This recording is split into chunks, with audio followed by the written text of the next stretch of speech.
to behave ourselves on the story. But y'all know what we thinking right now. I'm ready for the night. I got a little extra energy. I don't know what might come out of my mouth tonight. Hide your kids. Tell them go sit their bad asses down so we're grown folks in here talking. TGIF. Hey guys, it's your girl Claudia Jordan, and it's Friday, and I'm back with a brand new episode of your favorite show, TGIF. Now we're here to spill the tea and break down some of the biggest headlines in the news and in the world of social media. So sit back, relax, and get ready for all this hot tea we are about to spill. Now joining me for the tea spilling ceremonies, please welcome brand strategist Al Reynolds to the show. Hey, Al. What's going on, Claudia? What's going on? I'm in a hotel in Vegas, so let's get this done so I can go back to them tables and get my FOXSOUL salary back. I hope you got your ATM card in the safe, please. No, and I lost my license out here. But I'm gonna tell y'all about sports betting. I was telling y'all off camera real quick. Well, let me introduce Q first. And please welcome multimedia personality and talk show host, Funky Daniva. Girl, you out there in Vegas, you ain't selling Tootsie Cat, is you? I am way too lazy to be a hoe. I done told you. I'm too lazy to be a hoe. Starting early. Sports bet, $600. You can win this much. Look, y'all. Now, do you see What did that say? What did that say? How like much is it? 30,000? If they all come through. Now, the funny thing about this is my homegirl got her homeboys ass in prison, and they study the system all day long, and they done snuck cell phones into the prison. They got time. So they text her who to put the bets on, and I get these bets every day. And they be hitting sometimes. I'm just saying. Okay. Y'all got to put something on Pookie books on their commissary. I did. So when I hit the one time, $500, I got $5,500. I asked him for his mom. Well, I tell my friend, ask him what his mom's Zelle is so I could get her hair done or pay a bill or something like that. So I give back, you know what I mean? So, we calling them prison bets. And now if y'all want the info, just hit me up on my Instagram. I'm gonna have to sell them to y'all. Anyways, what y'all drinking tonight? What y'all sipping on? So if y'all went to my Instagram, I went to Publix today and I re-upped at Publix. So I'm drinking the infamous Tito's and Publix lemonade. Al, right. We drinking tonight? I'm doing a white wine tonight. What am I drinking? A Sauvignon Blanc, I think. Yeah. From New Zealand. Okay. I haven't drank anything today, but I haven't slept from yesterday either. So does it still count what I drank last night? It do, because that coupled with the deliriousness, you drunk. You fit right in. Man, the hookers at the bar, like at 4 a.m. with the bad lashes, like the last call hookers. Man, shout out to those ladies that were at the bar at the Bellagio last night. I don't know why I feel like if I was a hooker in a past life, I probably would have been one of the last call hookers. That's the guaranteed money. It don't pay as high, but it really is the guaranteed money. Right, they don't be asking for refunds, right? Right.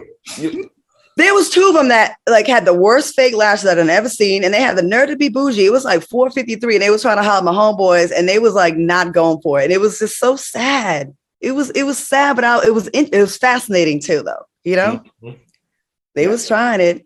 Okay, anyways, let's get into these hot topics. All right, y'all. Cardi B is now asking a federal judge to permanently stop Tasha K from continuing to post harmful and disgusting lies about her via her YouTube channel and social media accounts.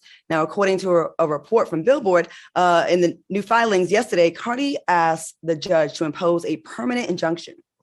This court ruling will force Tasha K to pull the defamatory claims from the internet and ban her from ever reposting them. Do you think this is going to work? And what do you think about this? Q, this is your world. Do you think that she should pull him down, or what do you think? To be honest with you, I think Tasha K should have pulled the videos down the moment she got the very first cease and desist, right? I'll never forget a good friend of mine, Janae, who was the editor-in-chief of Bossip. When I first started blogging a long time ago, we were having lunch and she said something to the effect of, at Bossip, when we get a legal notice, we just take it down. No questions asked, no back and forth. We just take it down. Granted, Boss was part of a bigger corporate entity because we don't have the time and or the money for litigation, right? And just looking back at all of this, it was for naught. You know what I'm saying? Like, I wish Tasha would have just taken the stuff down from the get-go, but for whatever reason, pride and ego may have gotten in the way, or you ain't nobody finna tell me what to do with my stuff, whatever the case may be. And it just was not worth a $4 million lawsuit. And it's not worth this continued court drama. I have been, as a blogger, in the courts. I've been in the courts with Sheree, I've been Whitfield from Housewives of Atlanta. I've been in the courts with various other people. I've been Chris Stokes has sued me. I have been in the courts. This stuff is not fun.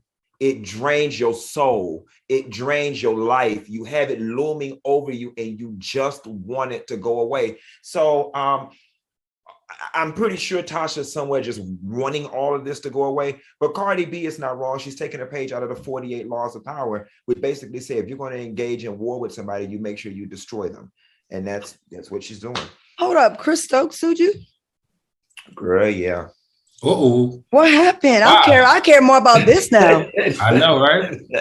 I'm like, Al, you gonna have to Google it. No, just really quickly, me and another friend of mine who were a blogger, we were blogging about his, how can I say this, alleged molestation stuff that was going on out there about it. And he wanted it from the internet because he was trying to resurrect his career putting together boy bands and stuff, and that stuff was damaging. And I found myself in a similar situation where, you know, they sent the cease and desist. I refused to comply, you know what I'm saying? And it ended up making it to the court level. Fortunately for me, it ended up getting dismissed or whatever, but that could have been me on multiple occasions. Wow. Okay. All right. Thanks for sharing. Al, what do you think about this? And with Tasha K, do you think, I believe that she really, you know, believes in the stuff that she's saying and through her sources. And that's why she's standing so strong in this case. You know what I mean? Like, that's my opinion. What do you think about this? Right. You know, at first when it all happened, I thought Cardi B was just trying to make an example of Tasha K, right? I thought that after she had won the settlement or got the judgment, I thought it was going to be all over. But you know what? Cardi B ain't playing with Tasha K. And Cardi B's pockets are real deep. And I think what really gets under Cardi B's skin is that even in court, Tasha K says she's not going to stop doing what she does. She's not going to stop making false statements. That's her business, and no one's going to tell her how to run her business. I think at this point, she just crossed the wrong woman. We know Cardi B don't need the money. Cardi B is paying for people's funerals. And we just found out on Monday, she got a $1,400 tip for waiters at a restaurant the other day. So it's not about money for Cardi B. It's about teaching Tasha K a lesson. Now, I don't tell people what to eat, but I think if Tasha K wants to continue in this business, she might need to eat a little bit of humble pie. Wow. I had a conversation with her last week. I don't want to share what we talked about, but she saw us talking about her, actually talking about her on cocktails. And she says that we should wait and see. That's what she said. I'm just going to leave it at that and respect the conversation that was private, but I can say that part, you know. But let me tell you something, Claudia. When you got money, you can make the law work for you, right? So Cardi B can keep her in court, you know, for as many years as she wants to. And she can probably spend $500,000 a year on legal fees. She can write it off, number one. Number two, she can wear her down. That's what people with money do in the court system. They wear you down. They hope that they make you spend all this money on filing and refiling and appealing and reappealing. And eventually you looked up and you spent $250,000 or $1 million when you could have just made that payment. Right. So I just hope that Tasha K is much smarter in this situation because, like I said, I watch her and I think she's really good. I just think this one, maybe just take the loss and keep it moving. You got so much more to do. And Q, I know there's insurance for these types of things, correct? So to be honest with you, I don't know that to be true. Okay, I heard that I heard some YouTubers have. I heard some YouTubers do have insurance for this kind of liability. So they are protected, you know. Well, the YouTube people out there who are friends of mine, can y'all please send me the email so I can get the I'll send you a person who I work with directly over at Momentum Risk Strategies. She's a Black female running a wonderful business out of New Jersey and New York City, and she does this type of work. I got you, Q. But can you please send her to me? And her ass need to be cheaper than Geico, okay? I'm not trying to get a girls no more than $200 a month. Oh my God. All right, now moving on, the Real Housewives of Potomac's Robin Dixon and Giselle Bryant are under fire for saying that NBA player James Harden's beard may have fried chicken and watermelon in it and that it smells like weed. They also laughed and said, we're being racist. Are you surprised to hear those comments from Robin and Giselle? Al, what do you think? Hey, listen, Monique tried to tell us about Robin and Giselle. And what is Dr. Wendy? How do you say her last name? She tried to tell us too. She accused them of being colorists. Now, we both know that they are clearly multiracial, right? I don't know if they have a biracial, let's just say biracial, multiracial, whatever. But the real question here is, are we offended because of the joke, or are we offended by who made the joke? Because let's be honest now, sportscasters have been joking about their James Harden's beard for a very long time, and it hasn't been an uproar. I think in this case, I think it has to do with what they said and the reference that they made. To me, that makes it so disturbing. It makes it racist. It makes it disgusting. It makes it colorist. And because of that, I think those ladies owe that young man an apology. Q, what do you think? Do you think it's a light skin, dark skin thing, or do you think it's we're Black, we can say that about him? Somewhere, because I feel like sometimes, and I will say this, just because someone's light skin, the other person's dark skin, doesn't automatically make it colorism. Right. And I think it's so easy to jump on this train and say they're being colorist. Do they have a long history of it? I don't know. So I don't think the joke came from a place of colorism. Mm-hmm. I think the lack of backlash perhaps has come from a place of colorism. And here is the thing, right? Here is why this joke is inexcusable, especially coming from Giselle. Giselle's father is one of the civil rights leaders who's in the pictures with Martin Luther King, right, and Reverend Jesse Jackson and all of this. So Giselle, of all people, knows all things race better than anybody on Bravo. As a little girl, she can recount stories of her daddy being on the three-way phone with Coretta and Martin Luther King, all right? So if this joke would have came out of the mouth of anyone non-Black, we would be up in arms having a doggone fit. But there comes a point in time where Black people, we have to hold ourselves to the same standards. If it is inappropriate for Don Imus to call them girls nappy-headed hoes, then it's inappropriate for us to do it as well. If this was Teresa Giudice or Kyle or anybody else from the Real Housewives of Beverly Hills or New Jersey, we would be asking Bravo right now to boycott them, kick them off the show, punish them, so on and so forth. But yet, because they're Black, it somehow makes this okay. We all know how offensive the watermelon and fried chicken trope is to Black people. And the fact that Giselle, who comes from a civil rights background, knows that is a little disheartening to me. And the lack of backlash lends itself to what Monique, Wendy, and Candace Dillard have all said about the lack of accountability that those ladies receive, and they attribute it to them being light-skinned. So do you think that you think they should be fired?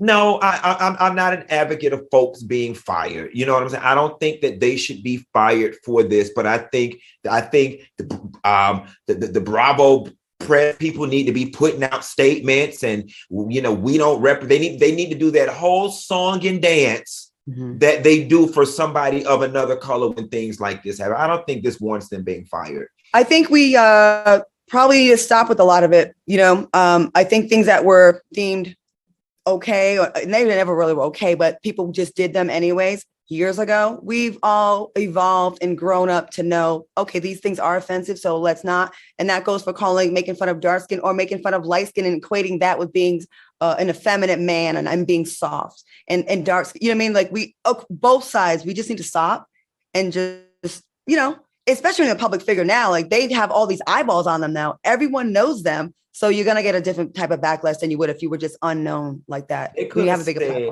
said his beard make him look like a dirty, stinking, pissy homeless man on Skid Row, which it does. And that would have been equally as funny and not have the racial undertones. Leave out the chicken and the watermelon. Right. All right. On that note, we're going to take a quick commercial break. And I wish I could go get me some chicken right now. But anyways, we'll be right back with more TGIF when we return. Welcome back to TGIF. All right, y'all. We have got 2,400 in the chat. Thank you for everyone that's tuning in and in the chat, having a lively conversation. All right, y'all. Brace yourselves for this story. Police arrested 24-year-old Taylor D. Schwab business. I guess that's how you say her name. After the mother of her lover found his body parts scattered around her home. Now, Green Bay police said the mom called to report that she found the head of her 25-year-old son in a bucket. This is what the police found. A male organ in a bucket. His head and his upper torso were in a tote and dried blood on a mattress. Police found Taylor, the man's girlfriend, covered in dried blood with his legs in a crock pot.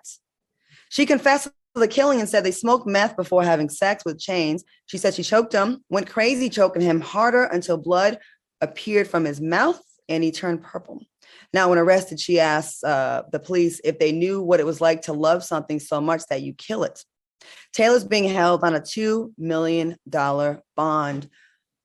What in the world? Q, let's start with you. What are your thoughts on this story?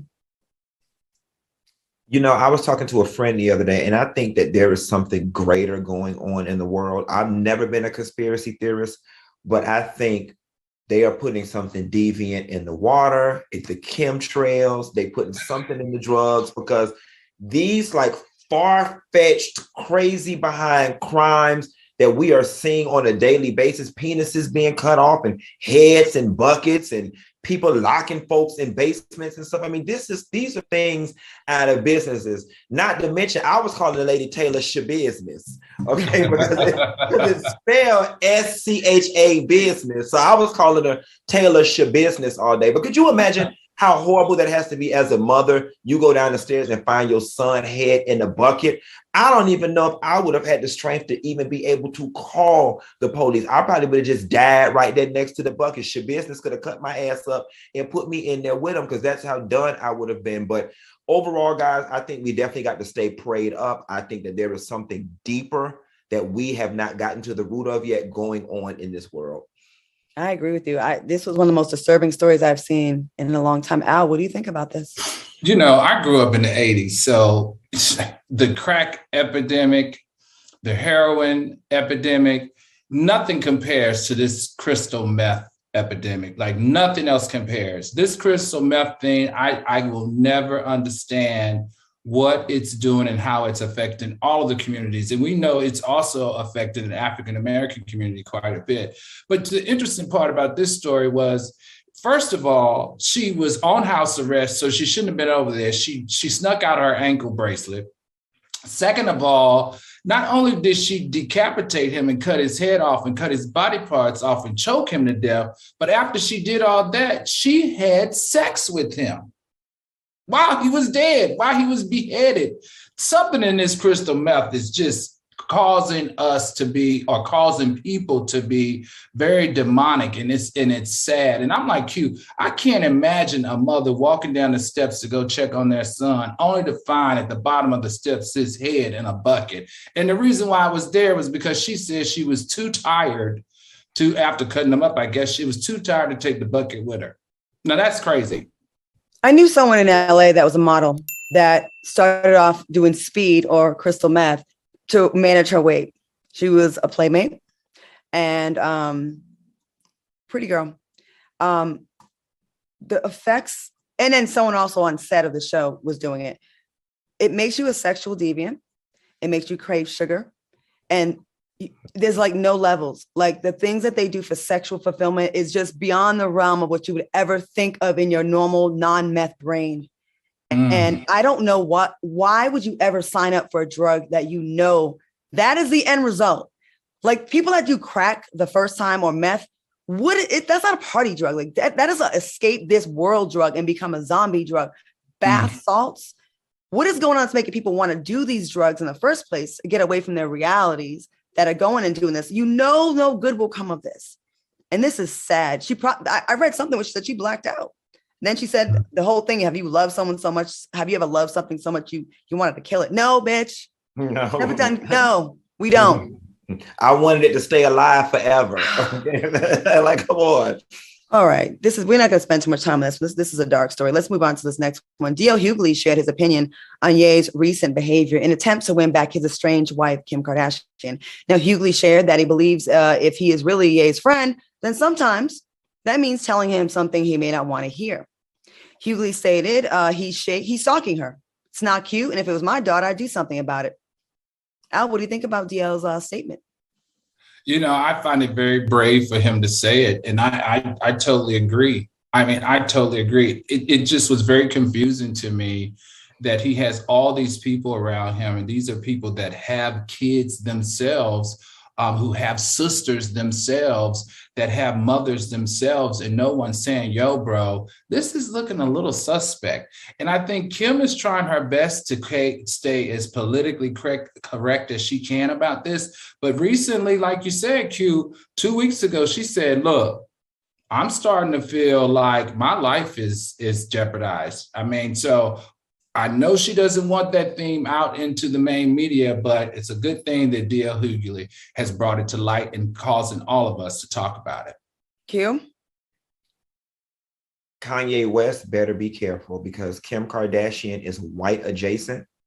And the moment she uses the buzzword uncomfortable, it's a wrap. I feel unsafe. I feel uncomfortable. The man lives across the street from her, which is creepy. I don't give a damn what y'all say about the doggone. He trying to be close to his kids. Baby, I grew up in Miami Gardens. My daddy lived 30 minutes away in North Miami. And I turned out just fine, okay? I turned out just fine. My daddy did not buy no house across the street to keep my mama from hunching the mechanic, all right? So listen, DL is 100% right. If this was Tyrone and Tanika, we would have been saying throw Tyrone's ass in jail, but the cognitive dissonance, because, oh, he's a genius. Oh, we love Kanye. Oh, he ain't been the same since his mama died. Oh, did you see the new documentary? All these other excuses we use to deflect from what this man's doing. He is making this lady's life hell. Leave her alone. You're divorced. Move on, follow the court order of the divorce decree, and y'all just be. I've had stalking cases with less scary things than this. Be arrested in due time. Yeah. I have. And with a couple weird voice messages and rolling up at my place, right? Kanye's talent and fan base is stopping y'all from seeing reality. Did you see the Easy video? Did you see the animation that he had in that video where he had a claymation version of Pete Davidson? He kidnaps him. He has a hood over his head. He buries him up to his neck. He decapitates him. He pours seeds on his scalp and grows roses out of his head and then cuts them and puts them in the truck to bring to Kim. That is the mind of a madman. Mm-hmm. And y'all can say I have a personal thing. I don't have a personal thing with Kanye. I'm just not afraid, like DL, to call it what it is.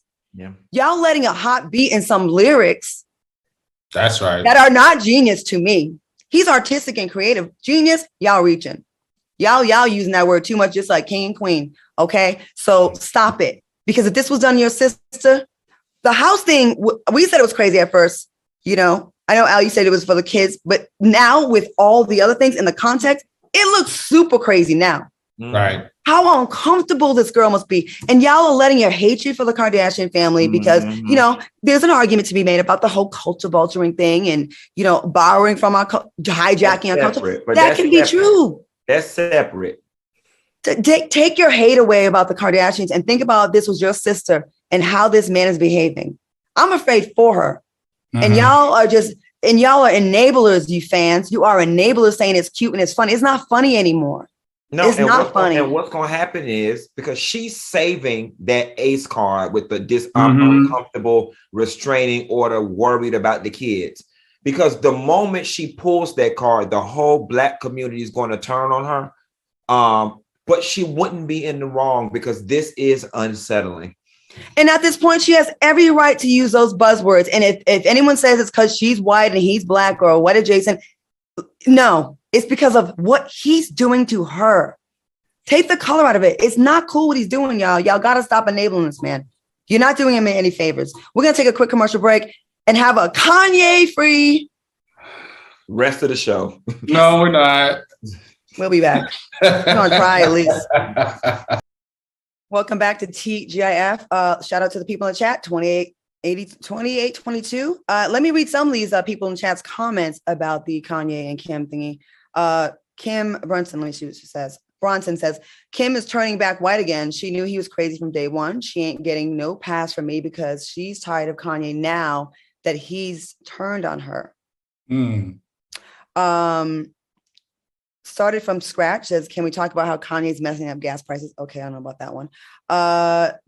Tiffany GT says, the video was scary.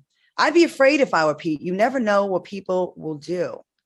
And Connie Moore says, it's a very strong case for suicide in bipolar disorder. This isn't a guy that's mentally healthy. It's a guy that admits he's mentally ill. So I think the stakes are a little bit higher with this. Yeah. All right, y'all. Damn, I said it was going to be a Kanye West free. I told you. Gotta have to read the comments. All right, y'all, moving on. Saweetie received the Billboard Woman in Music Game Changer Award, and social media trolls aren't here for it.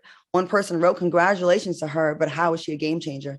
Another user wrote, the fact that Nicki was the first person to receive this award and Saweetie of all people is her successor, not saying she's not successful, but wow. And another user wrote, well-deserved. She's in her own lane. Do y'all think she deserved that award, or people just hating on her? Al, what do you think? Claudia, I don't know. Honestly, I don't know. I feel like my generation, me, in the age that I am, I would not call her a game changer. First of all, I need you to have an album out as an artist to be a game changer. She doesn't even have an album out right now.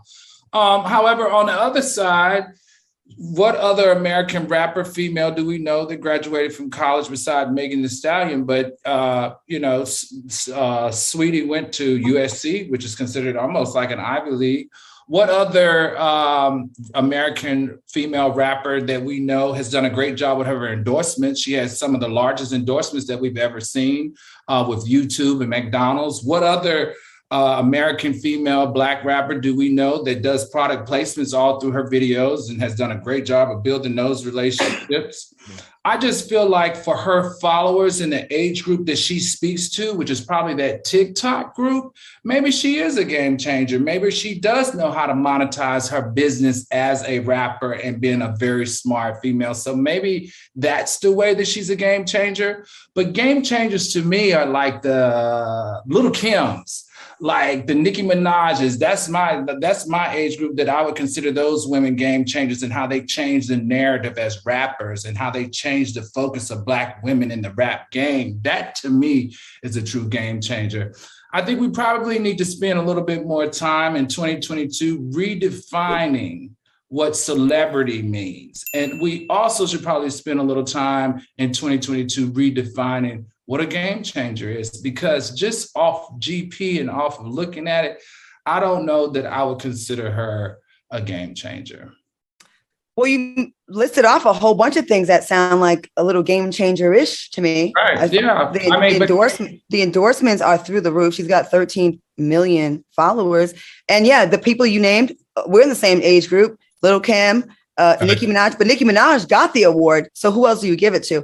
I will say this, I like Saweetie, and I became a fan of hers but for the stuff she does outside of being a rapper. I like her image. I like that she didn't go the typical everything's looking like a stripper. She's beautiful. She's glamorous, and her endorsement deals, that to me, game changer as far as being a astute businesswoman and going out and getting those big brands. Like that is her or her team. That's game changerish to me because she's got these mainstream deals they're not even really about her rapping anymore. They're about her as a brand. So in that regard, and I think that she gets unfairly hated on a lot because she's pretty. I think so. Q, what do you think about this? So while I hear all the stuff about the college degrees and the endorsements, this is an award being issued by Black Enterprise or Business Weekly. It's an award being issued by Billboard Music. So I don't think her degree from USC has anything to do with the cost of tea in China, nor do her endorsement deals. We're talking music. When I hear the word game changer, I think about what music looked like, then LaBelle came out. I think about what music looked like, then Little Kim came out, then Gaga came out, then Mary J. Blige came out and completely made the industry do a 90-degree turn. And let's face it, I've said this on this show, I hate the new generation of the rappers and artists and everything, but I mess with that Saweetie. Something about that Saweetie I like, and Rich, that my type. I don't even know her music because I'm old, but I like that. That's my type. I like that. You know what I'm saying? I like Saweetie. So I don't want people to think I'm hating, but I think that this award was premature. I think what Billboard should have did is what other people do with the Lifetime Achievement Awards. And we ain't got nobody this year. We just ain't issuing one. But when it comes to game changing, and I'm not trying to be a hater, as an artist, she fits right in the box, right along with the rest of them. So what's so game changing about it? So who would you think would be in that? Like, who would be someone that you think should be looked at for that position in this generation? Like in today's. Well, they got to give it to somebody, right? So who should get it? But they don't. You know what I'm saying? But they don't. The award shows don't give out the Lifetime Achievement Award every year. If it ain't nobody to give it to, it ain't nobody to give it to. Hollywood or Rock and Roll Hall of Fame don't just go around inducting everybody every year just for the sake of we got to have one. They just should have waited. You said it's in conjunction with Black Enterprise. Is that what you said? No. I said if we're going to bring up her endorsements and stuff, then that would be a factor if the award was coming from Black Enterprise. But this is the Billboard Music Awards. Degrees and in business ain't got nothing to do with game-changing music. And there is nothing why I like her music and I like her. And this is not hateration, but we must admit she's still one of the same with that whole class of girls that she's come in with. I gotta agree. I like her. I like her. We're not saying we don't like her, I don't think. I like the business part of her. And that's what, to me, I want more people to model their careers after that part. For me, that part is game changery for me. She's not in one lane and she's expanded her portfolio. To me, I value that. Like, I know who could have got game changing that you made me ask? Her. But this was this for hip hop? Or was this was for American rapper, female rapper. Oh, okay. Yeah. So that's what I'm saying is. Yeah, they shouldn't have had the category. Right. But if they had Nicki last year, they're gonna want to follow up with them. They're not gonna skip a year, Because the issue is now, because here's what happens. It further fortifies this bubblegumness of music. Because now that she's gotten this award, now it's like, okay, let's just get on Instagram and be popular and do the same doggone thing. And now I'm going to get all the accolades that there are to get.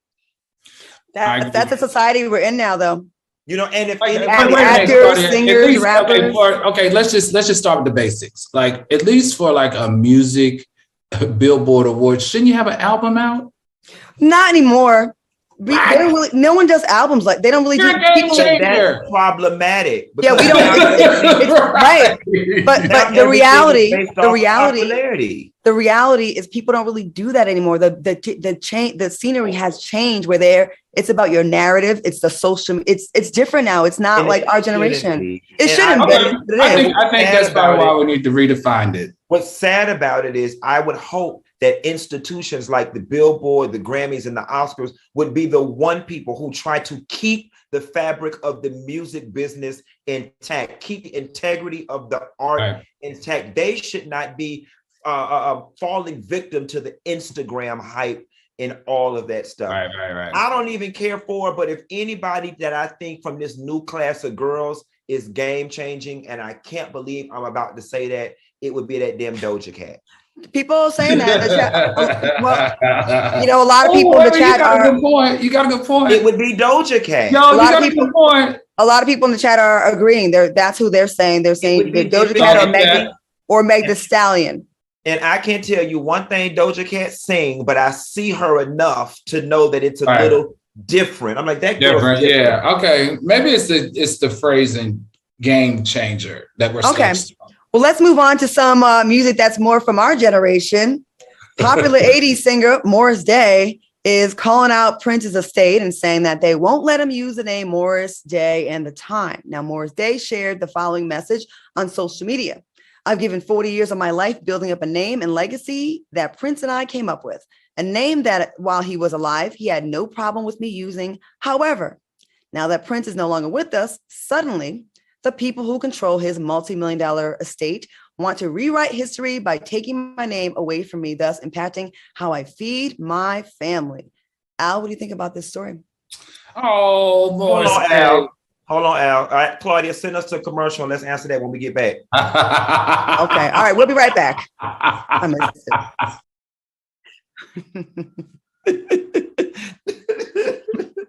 Are you laughing, Q? Okay. Q, just get it off your chest. What you tired of, Q? Huh? Oh, being told to shut up. Being told to shut up during the commercial breaks. How by me, y'all? Oh, Lord. James, we love you. Not James Dubose. We love him too. I'm saying our new chat guy.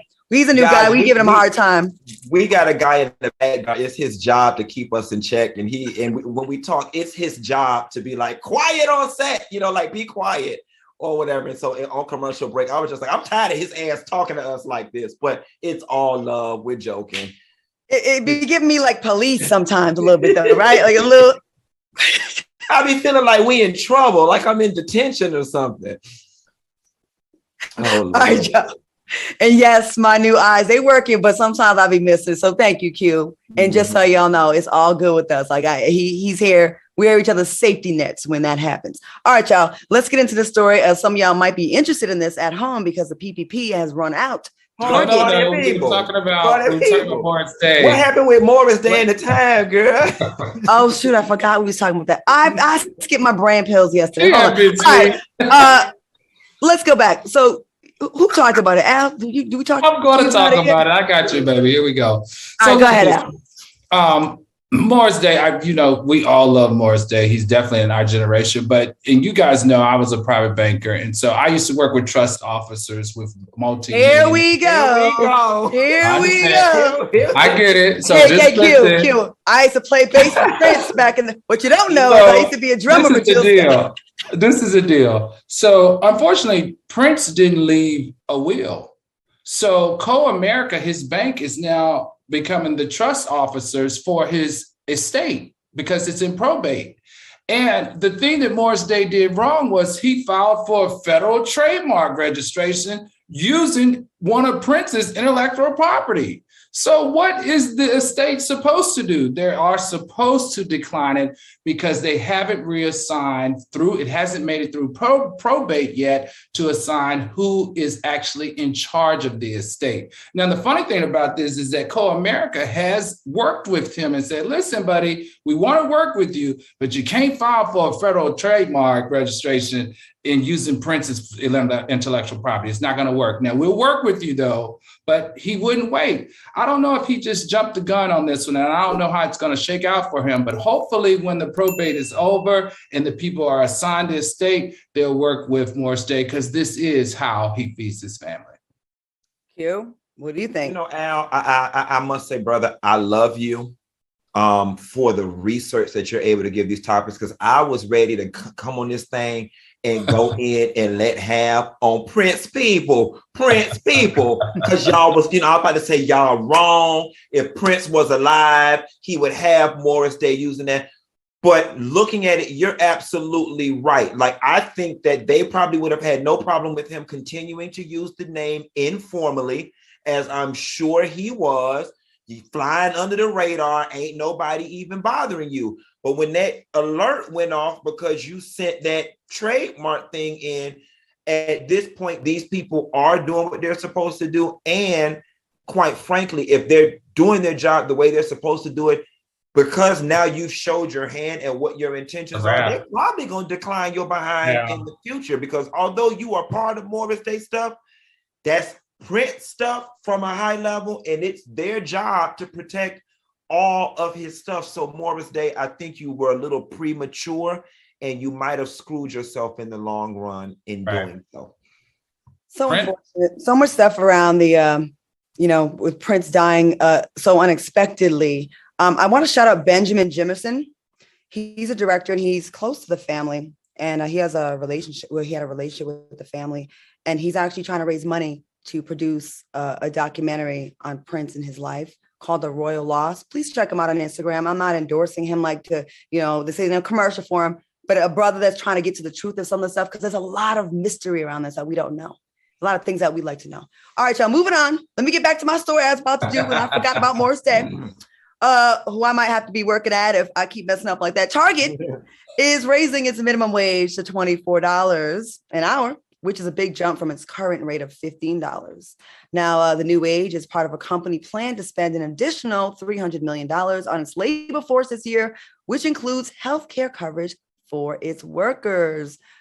Y'all put in your applications. That's what the script says. I know y'all ain't, but what you think about this? Al, what do you think? I think it's amazing. I think that I'm going to shop more at Target now. Now, for $24 an hour plus benefits, now American families can be raised, right? And we know that the demographic of the workers in the Target are from the African-American community or minority communities. So this is actually an empowerment step that I have to say I will support. So thumbs up to Target for raising minimum wage from federally is $7.25 to possibly up to $24 for those men and women that work in the warehouse. Thumbs up to Target. I'm with you. I will definitely support you more than Walmart now, as long as you don't raise the prices.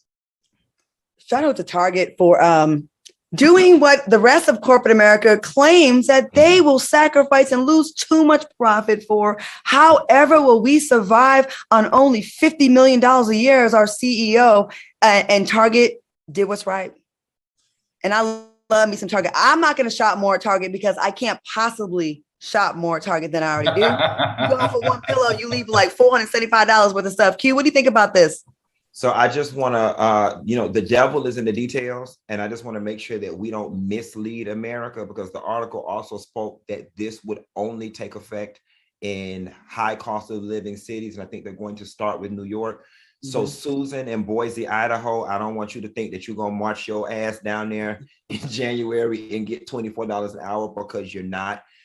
There was something that was also very peculiar to me in the statement that said something along the lines of Target wants to continue to be one of the leaders in the industry, in the forefront of change. And what better way to do this to get the PR than to just do it in one city? Now, don't get me wrong, we have to start somewhere. And I thank them for starting, but I will be impressed when it's $24 an hour across the entire United States. That's real change, and not just we gonna start in New York, where it's probably going to stop for a very long time. Well, I think another thing though, Q, that is not just specific to a high cost area is that they're doing healthcare. Healthcare is important for our community, and we don't usually get it if we don't work a certain amount of hours a week. And what Target has done, which is amazing, is you no longer have to work 30 hours or more to get healthcare. This is pretty huge. And that's not just in a high income area, that's in all of their stores around the country. So this is still a win-win for me, because they've even said that $17 will be the low end of minimum wage for those even in the low income areas. Good. And if y'all still struggling with insurance, my boy Janelle and Trey, they got the hookup on Obamacare. You can be paying like $2 a month. I'm just saying. But one thing I want to add before we get out of here and change the story. I have worked in retail, and here's what people have told me with COVID and them increasing the hours at the McDonald's or whatever the case may be. We need to get something in writing that we're going to get $24 and get 40 hours a week, because there's no good in us getting $24 if we only getting 13 hours on the schedule. Because Papa John's was certainly dirty when Obamacare got passed and made his employees go from full-time to 20 hours a week or 25. All right, y'all, taking a quick break. When we come back, we're going to talk about that raggedy, trashy, dumbass governor of Florida. Excuse people. We'll be right back. Not me, girl. Welcome back to TGIF. Okay, let's get into it. Florida. Governor of Florida, Ron DeSantis, scolded USF students for wearing face masks. Take a look at this. Wear those masks. I mean, please take them off. Honestly, it's not doing anything, and we got to stop with this COVID theater. So if you want to wear it, fine, but this is ridiculous. What are your thoughts on how he reacted? Q, what do you think about this? I'm going to you because that's your governor. I know it's not your governor. Didn't you go to? I know I'm messing with you, but you have to deal with that, man. And all the time, right? I'm ready to move. I just ain't found a better place. In LA, y'all too high out there. Completely despicable. Completely despicable. You are a governor. You are a leader. Those are children. The fact that you, with cameras rolling, walked in there and scolded somebody else's children for their choice, whether you feel it's impactful or not, is just completely wrong. And it bothers me so much that the emotional connection that these Trumpsters have developed for this whole mass situation is just sickening to me. But like I said on last week's show, Trump has ushered in a new game-changing way of politics, which is rally up this base by any means necessary. What better way than the nation's cameras rolling than for me to stick it to those maskers for it to get in the media? We see through you and you dead ass wrong. And them people ought to come up in Florida and whoop your ass for talking to their kids and embarrassing them. And they should file suits against your ass for humiliating their children on TV. Okay. Al, what do you think? Hey, I agree. You know, the best part was those black kids. One black kid took his off, but the other one looked at their governor like, not me, my mama said, you don't take your mask off. That boy my mama said, you crazy. I ain't taking my mask off. That was hilarious. How ignorant of you, Ron DeSantis. You know I can't stand you. I got the smoke for you. How ignorant are you to scold people for being overly cautious? Okay? In a state that had very high numbers, as much as you want to hide the evidence and the data and lie and downplay your numbers, you had high numbers, okay? You are scolding people for being overly cautious, and especially members of the African-American community where COVID hit us the hardest. You don't know whose grandmother lives with that kid or whose kid lives with whose grandmother, with an elderly person, a health compromised person that lives in their house. And you just sat there and if the governor tells you to take up your mask and you're at that age, for the most part, most of the kids did it. I cannot stand him and his desire to be as far up Trump's ass as he possibly can, thinking one day the MAGA crowd will vote for him for president is just so disgusting and self-serving. Mm-hmm. And this comes from the man, maybe he don't like masks because remember when he first, the COVID came around, he couldn't even put on a mask properly. Mm-hmm. A complete idiot. Every time I see this moron, I get so frustrated about Andrew Gillum and how his career went because he, outside of I would have loved to have anyone but Ron DeSantis in office, and I would have preferred Andrew Gillum. All right, y'all. You can tell I can't stand him. All right, y'all. We do have one more kind of Kim adjacent story. It's not really it's not Kim and Kanye, but we got to talk about Pete Davidson. Hold on one second, y'all. Hold on, y'all. Damn it, my script is acting up today. Sorry. He's joining Jeff Bezos. So all these rich people want to fly into outer space. So Pete Davidson, I know I'm just going to freestyle it. Signing up to go join Jeff Bezos. So these people with all this money are going up and spending all this dough to go fly and have this, this experience. And look at the trajectory of Pete Davidson's life from where he was a couple of years ago, becoming Kim's man, and now in talks with Jeff Bezos going to see. What do y'all think about these men spending all this money to have this experience? Listen, I think this is a direct jab from Jeff and Kim to Kanye. He is arguably the richest man, not in the United States, but in the world. He and Elon Musk keep, going back and forth. This is the richest and most influential man in the world that Pete Davidson, somebody who I can't even tell you a joke the man has ever told, and he's a comedian. I can't tell you a joke he's ever told. Now, one thing we know is they both had dinner. Kim and Pete had dinner with Jeff at his house in New York City, and now he's going to the moon. I think this is a direct jab, not moon, but space, a direct jab from Jeff supporting Kim against Kanye. That makes sense. Q, what do you think? You know, I don't get the Kanye connection. I got more of, you know, Pete's status has been so elevated since this Kim and Kanye stuff that he's now walking in those circles. I didn't get the jab thing, and maybe I'm missing something here. But I will say this, you know, when the dust settles, Pete, you actually kind of need to send Kanye an edible arrangement, because I didn't know who you were before any of this. Then when you got with Kim, I thought you were like a guitar player or a drummist in some garage band. I don't watch Saturday Night Live, forgive me. Clearly. But Pete Davidson has literally gone from nobody on my radar to A-lister overnight. I heard talks about him possibly even hosting the Oscars too. Like, it has been quite a journey for this man. All right, y'all. I want to thank my co-hosts, Al Reynolds and Funky Dineva, for joining me tonight. Thank you so much. In the YouTube chat, again, another show over 3,000. Stay tuned for Fox Soul's Black Report. That is coming up next. I'm going to get some sleep. I'm going on 48 hours. So my bad for my mistakes tonight, y'all. I didn't take my brain pills with me to Vegas. Y'all have a good one. I'll see y'all on Wednesday. We got a lot of people to talk about on Wednesday. All right, y'all. You have a good weekend. Have a good night, soulmates. She got a gentleman caller coming over. She's trying to rush us off the line. Bagger. Stop lying to my coochie. Bagger. And she out of town.